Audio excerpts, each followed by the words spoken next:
लगता है आजकल मेरा ऑपोजिशन के प्रति जो थोड़ी बहुत रिस्पेक्ट थी पुराने टाइम में या कुछ दिन पहले तक, वो कैसे कैसे कम होती जा रही है, यही बताने का टाइम चल रहा है।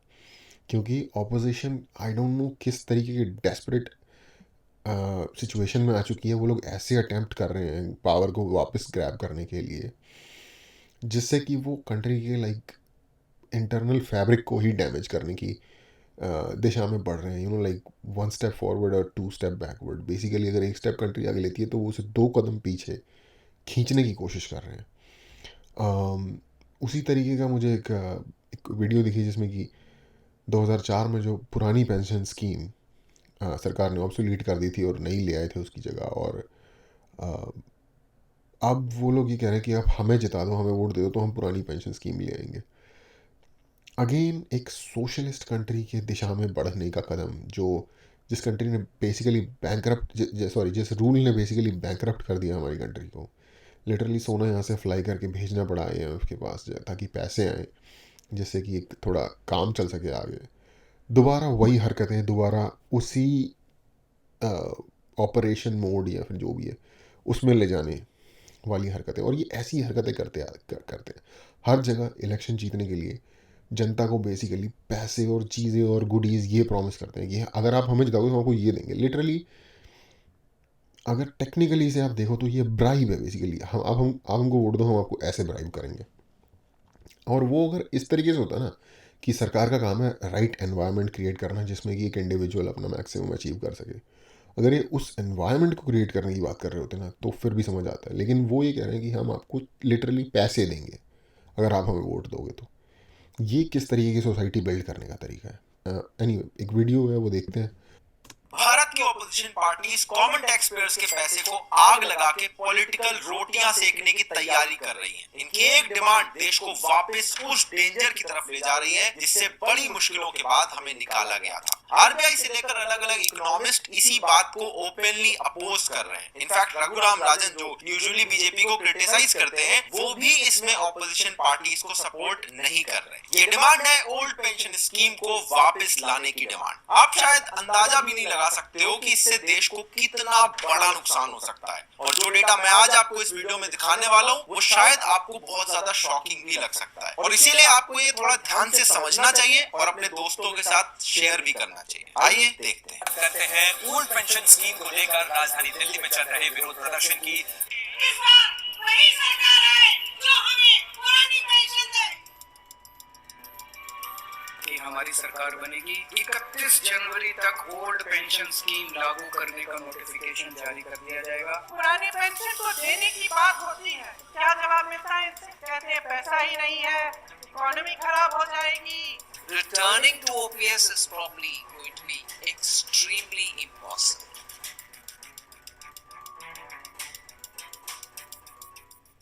बात शुरू करते हैं ओपीएस यानी ओल्ड पेंशन स्कीम से। ओपीएस के थ्रू रिटायरमेंट के टाइम गवर्नमेंट एम्प्लॉय को जो भी बेसिक सैलरी मिल रही होती है उसका 50% उन्हें मंथली बेसिस पर पेंशन की तरह मिलना शुरू हो जाता है। इसमें गवर्नमेंट इन्फ्लेशन के अकॉर्डिंग हर साल इंक्रीमेंट भी करती है, और इस पेंशन पर गवर्नमेंट ना कोई टैक्स लेती है और ना ही इसके लिए अलग से गवर्नमेंट के पास फंड होता है, और ये पेंशन सिर्फ गवर्नमेंट को मिलती है। तो इस पेंशन के लिए पैसा कहां से आता है? हम और आप जैसे जो टैक्स पेयर्स काम करते हैं उसी से गवर्नमेंट हर साल अपने बजट में पेंशन के लिए कुछ पैसा एलोकेट कर देती है। और वो एक वेब सीरीज में से उठाया हुआ था बीच में से सीन।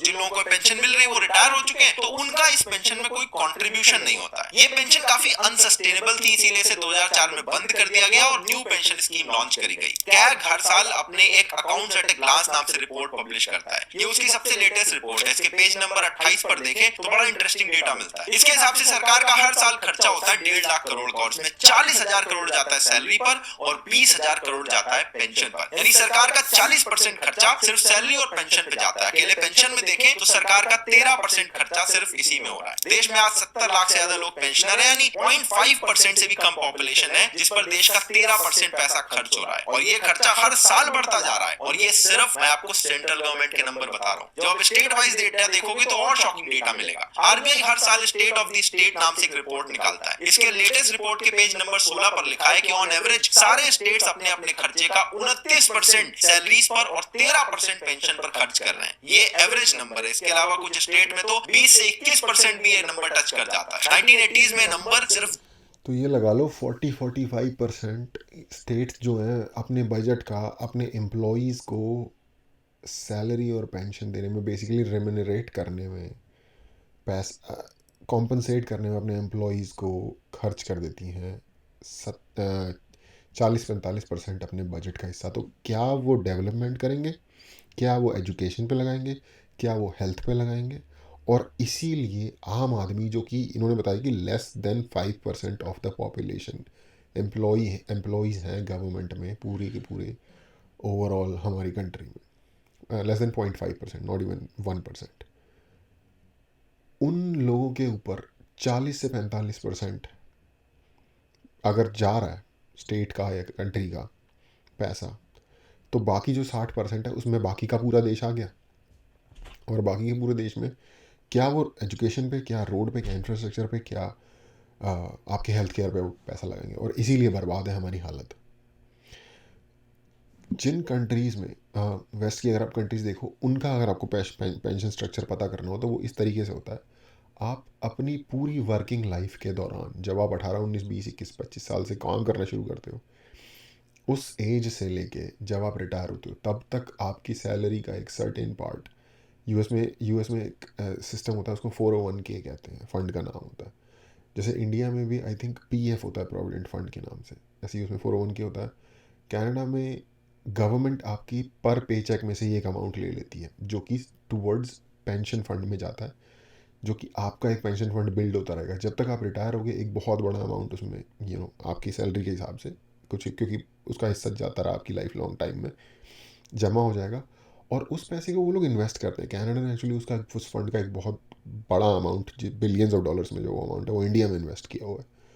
वो अमाउंट से फिर आपको, जब आप रिटायर होते हो, तब आपको उससे पेंशन मिलनी शुरू होती है। यानी कि बेसिकली जो आपको पेंशन मिलती है वो आपका खुद का ही पैसा, और उस पर जो भी रिटर्न आने वाला होता है उससे मिलता है। गवर्नमेंट या फिर एक आम नागरिक पे आपकी जिम्मेदारी नहीं आती, जस्ट बिकॉज आप एक सरकारी एम्प्लॉय थे। और वहाँ पे वो पेंशन सिर्फ सरकारी एम्प्लॉयज़ को नहीं मिलती, हर किसी को मिलती है, हर नागरिक पे वो चीज़ अप्लाई होती है। तो यहाँ पे मेरे ख्याल से सरकार वाले कुछ खास, हमारे सरकारी एम्प्लॉयज़ हैं, कुछ वो ऐसा अनोखा काम कर रहे हैं जिसके बारे में फेमस है। ऑफिस जैसे सीरियल बने हुए हैं कि कितने ज़्यादा एफिशिएंट होते हैं हमारे सरकारी लोग, और उनको हम उनकी अल्ले तले तो उनके झेलते ही हैं, और उनकी बड़ी बड़ी सैलरियाँ तो झेलते ही हैं, और उसके बाद जब रिटायर होते हैं तो वो भी फिर एक आम आदमी ही झेलता है, जिसने कभी ज़िंदगी में शायद सरकारी जॉब करी भी ना हो। और इसीलिए अब मुझे रियलाइज़ होता है कि इंडिया में सरकारी जॉब के पीछे क्यों लोग इतना भागना पसंद करते हैं। और ये उस चीज़ को दोबारा लाने की कोशिश कर रहे हैं। और ये 40% का जो है ना, 40-45, ये आज की सिचुएशन में, आगे क्या होगा वो पता नहीं। 2% होता था। एक बार सोच के देखो कितना बड़ा जंप हुआ है सिर्फ पिछले 40 सालों के अंदर। अब क्योंकि हर साल सरकारी नौकरी से लोग रिटायर होते हैं, इसीलिए खर्चा हमेशा बढ़ता ही जाएगा। ये कितना बढ़ सकता है, इसके लिए आप हिस्टोरिक डेटा देख सकते हो। पिछले 30 साल का डेटा देखो। सेंट्रल गवर्नमेंट के लिए जो पेंशन का खर्चा है, हालांकि मरते भी होंगे बहुत सारे, लेकिन क्योंकि लाइफ स्पैन इंक्रीज हो रहा है ऑन एन एवरेज इंडिया में, तो ये ऊपर ही जाएगा। ये चीज़ ये सही बोल रहा है बंदा। वो 58 यानी 58 टाइम्स बढ़ा है, और स्टेट्स के लिए नंबर 125 टाइम्स बढ़ा है। और इतनी सारी पेंशन के लिए सरकार के पास पैसे मैजिकली तो आ नहीं रहे, ना ही इसके लिए कोई अलग से इन्वेस्टमेंट हो रहा है। ये सारा का सारा पैसा हमारे और आपके टैक्स के पैसे से ही दिया जा रहा है। और अगर हर साल ये खर्चा ऐसे ही बढ़ता जाएगा तो एक दिन ऐसा आ जाएगा कि सरकार को अपनी सारी स्कीम बंद करके सिर्फ और सिर्फ सरकारी जॉब्स की सैलरी और पेंशन पर अपना खर्चा करना पड़ेगा। ओल्ड पेंशन स्कीम के साथ एक और प्रॉब्लम है, इसमें बस सरकारी नौकरी वाले लोगों को बेनिफिट मिलता है। आज देश के अंदर आप देखें तो 35 लाख लोग सरकारी नौकरी में, जो कि टोटल ऑर्गेनाइज्ड वर्कफोर्स का सिर्फ 8% है। यानी लगभग 90-92% जो ऑर्गेनाइज्ड वर्कफोर्स में लोग हैं, उनको ओल्ड पेंशन।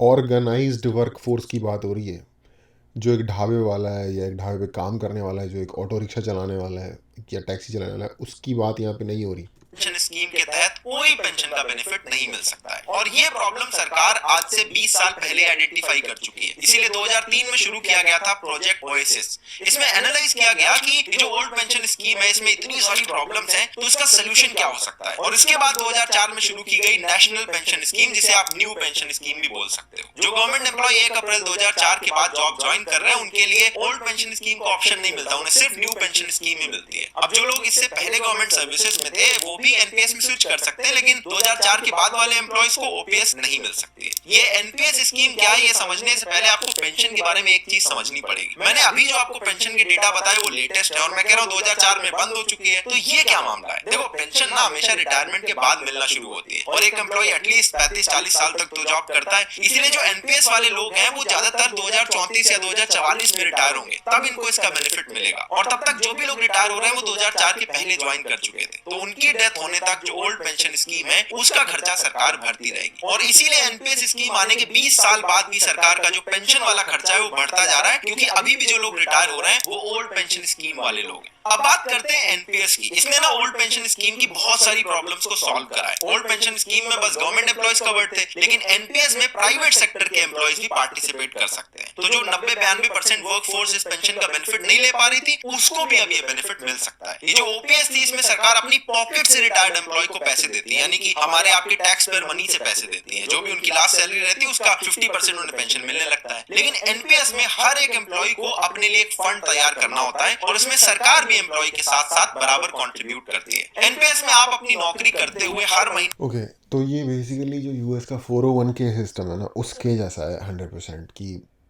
एक सर्टन अमाउंट आप कंट्रीब्यूट करते हो अपनी सैलरी से और गवर्नमेंट भी उसका इक्वल अमाउंट कंट्रीब्यूट करती है। और इस वजह से ना सिर्फ सरकारी एम्प्लॉयज़ बट ओवरऑल, क्योंकि ये सबके ऊपर अप्लाई होता है, तो सब लोगों को एक certain amount of pension, even जो प्राइवेट सेक्टर में जॉब करते हैं उन लोगों के लिए भी एक सर्टन अमाउंट ऑफ पेंशन होती है जब वो रिटायरमेंट लेते हैं। अपनी सैलरी का कुछ पार्ट इन्वेस्ट करते हो और उतना ही अमाउंट आपके साथ आपका एम्प्लॉयर भी इन्वेस्ट कर सकता है। अगर आप गवर्नमेंट एम्प्लॉय हो तो ये अमाउंट गवर्नमेंट इन्वेस्ट करती है। ये सारा का सारा पैसा पीएफआरडीए के थ्रू मार्केट में इन्वेस्ट किया जाता है और इस अमाउंट पर सरकार इनकम टैक्स भी नहीं लेती है। 30-35 साल की नौकरी के बाद जब एनपीएस का पैसा इन्वेस्ट आप करते रहते हो तो रिटायरमेंट के टाइम पर आपके पास अपना एक बड़ा फंड इकट्ठा हो जाता है और इसका 60% तक पैसा आप टैक्स फ्री एक साथ विड्रॉ कर सकते हो और जो बाकी 40% बचता है वो इन्वेस्टेड रहता है और इसी से ही आपको मंथली या क्वार्टरली बेसिस पर पेंशन मिलना शुरू। यस, ये भी एक चीज़ होती है, जो पैसा पेंशन के लिए कटता है ना, वो तब कटता है उसके ऊपर इनकम टैक्स अप्लाई, आपकी सैलरी पे जो इनकम टैक्स अप्लाई होगा उससे पहले वो पैसा कट जाता है और बचे हुए पे इनकम टैक्स अप्लाई होता है, जो कि आपको इंसेंटिवाइज करता है कि आप उस फंड में कंट्रीब्यूट करो, क्योंकि वो बेसिकली टैक्स फ्री मनी है।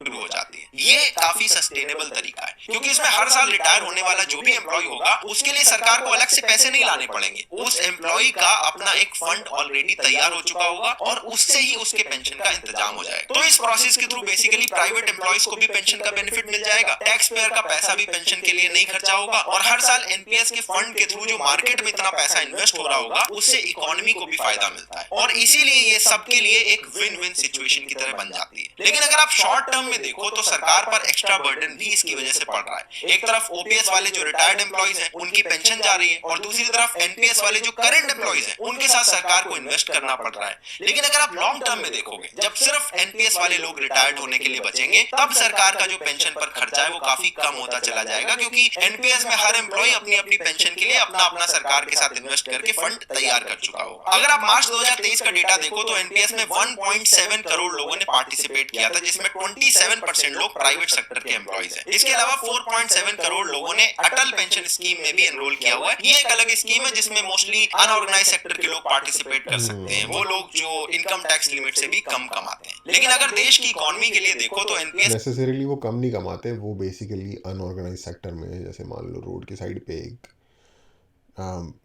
फूड का कोई छोले भटूरे वाला है, बेसिकली ज़रूरी नहीं है कि वो एक प्रॉपर जॉब करने वाले बंदे से 50,000, वो हो सकता है 1 लाख 2 लाख रुपए भी कमाता हूँ महीने के, लेकिन जस्ट बिकॉज वो कैश का बिजनेस है और अनऑर्गेनाइज बिजनेस है तो उन लोगों के लिए लाइक उनका कोई डायरेक्टली इनकम टैक्स नहीं कट जाता, इस तरीके का सिस्टम नहीं है उनके लिए, अनऑर्गेनाइज्ड है वो बेसिकली।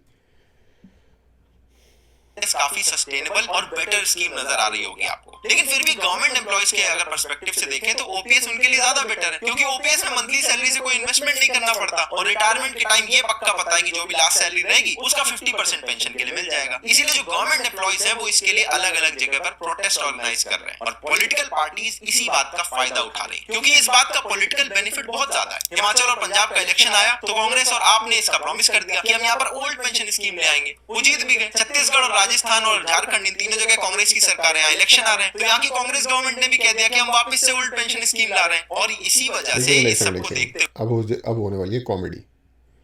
आ जाओ जरा पीछे। ये बंदा बाय द वे चोर है, हेमंत सोरेन।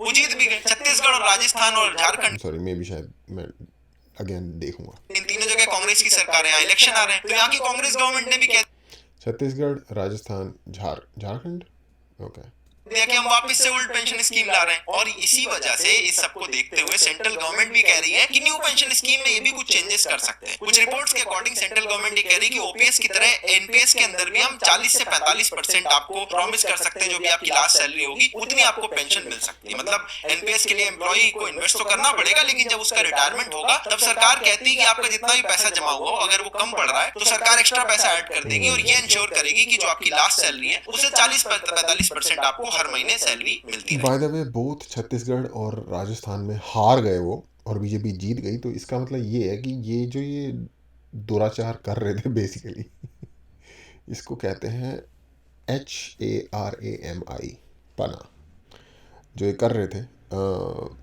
ये इसका इन्हें कुछ फ़ायदा नहीं हुआ, क्योंकि बेसिकली हो सकता है कि वो नंबर बड़ा कंसोलिडेटेड हो, चाहे वो छोटा हो, जो एम्प्लॉयज़ है गवर्नमेंट जो इस चीज़ की डिमांड कर रहे हैं।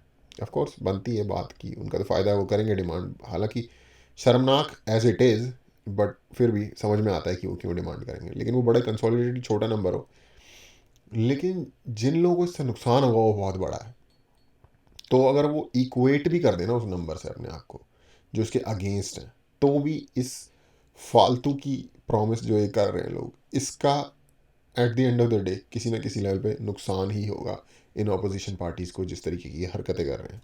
लेकिन ऐसा करने के लिए सरकार को ओल्ड पेंशन स्कीम की तरह एक्स्ट्रा पैसा टैक्स पेयर के मनी से लेकर इस पेंशन पर खर्च करना पड़ेगा। ये पॉलिटिकली बेनिफिशियल हो सकता है, लेकिन इकोनॉमिकली ये काफी ज्यादा डेंजरस है। एक पार्लियामेंट्री पैनल के अकॉर्डिंग छत्तीसगढ़ और झारखंड और राजस्थान में जहां पर ओपीएस वापस लागू की गई है, इससे एक्स्ट्रा 3 लाख करोड़ रुपए खर्च होंगे, और अगर ओपीएस पूरे देश में लागू कर दी जाए तो एक्स्ट्रा बर्डन 31 लाख करोड़ रुपए पर आ सकता है। यानी कि पेंशन पर जो अभी टोटल खर्चा हो रहा है उससे 2.5 गुना ये बढ़ जाएगा। और इसीलिए आरबीआई ने भी अपनी रिपोर्ट में ओपीएस लगाने वाले स्टेट्स को ओपनली क्रिटिसाइज किया है। आरबीआई ने ना इन स्टेट्स के खेल को भी एक्सपोज किया है। समझाता हूं कैसे, देखो ध्यान से सुनना। एनपीएस स्कीम में गवर्नमेंट को करंट एम्प्लॉयज के साथ इन्वेस्ट करना पड़ता है, और अभी ओपीएस वाले रिटायर हो रहे हैं तो उनकी पेंशन भी सरकार दे रही है। तो जिन स्टेट में एनपीएस बंद हो गई है, वहां पर जो करंट एम्प्लॉयज के साथ इन्वेस्टमेंट चल रहा था उतना पैसा सरकार का बच जाएगा। इसीलिए जो ओवरऑल इनका एक्सपेंस होगा वो शॉर्ट टर्म में कम हो जाएगा। लेकिन ओपीएस अनसस्टेनेबल है, मैंने अभी आपको डेटा दिखाया। तो लॉन्ग टर्म में ये अपने स्टेट की इकोनॉमी को एक तरह से बर्बाद कर रहे हैं, और ये सारी एनालिसिस आरबीआई ने अपनी खुद की रिपोर्ट में लिखी है। इवन रघुराम राजन जी, जो ओपनली सेंट्रल गवर्नमेंट को बहुत सारे इश्यूज पर क्रिटिसाइज करते हैं, उन्होंने भी बोल दिया है कि ओल्ड पेंशन स्कीम बेकार थी, तभी तो उसको हटाया गया है, और इसे वापस लाने का कोई फायदा नहीं होगा। इनफैक्ट मनमोहन सिंह गवर्नमेंट के टाइम पर प्लानिंग कमीशन के जो चेयरमैन थे, मोंटेक सिंह आहलूवालिया, उन्होंने भी काफी ओपनली ओल्ड पेंशन स्कीम को क्लियरली अपोज किया है। तो आरबीआई इसके अगेंस्ट है, इकोनॉमिस्ट इसके अगेंस्ट है, इवन वो लोग जो सेंट्रल गवर्नमेंट को क्रिटिसाइज करते हैं वो भी ओपीएस का अपोज कर रहे हैं। अब गवर्नमेंट एम्प्लॉयज इसकी डिमांड कर रहे हैं क्योंकि उनका उसमें पर्सनल फायदा है, लेकिन इस स्कीम के इकोनॉमिक डेंजर्स को समझते हुए भी ऑपोजिशन पार्टीज ओपनली पॉलिटिक्स की वजह से इसको सपोर्ट कर रही हैं, क्योंकि उन्हें बस अपने वोट बैंक से मतलब है। वो 0.5% पॉपुलेशन पर टैक्स पेयर का 13% पैसा खर्च होने देना चाहते हैं, क्योंकि इससे वो इलेक्शन जीत सकते हैं। एक तरह से देखा जाए तो वो आपके पैसे को जलाकर उसमें सत्ता की रोटियां सेकना चाहते हैं। लेकिन आप क्या चाहते हैं बेसिकली, मुझे कमेंट में जरूर बताना। वीडियो बेसिकली ख़त्म हो गई है यहाँ पे।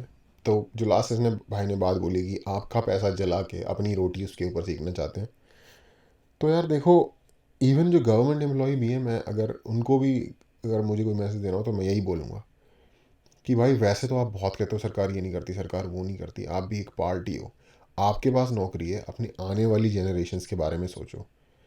आप एक अपना सोने के अंडे देने वाली मुर्गी को जो पेट काट के एक ही बार में सारे अंडे निकाल लेने की जो कोशिश करते हैं ना, उस कहानी से सबक लो।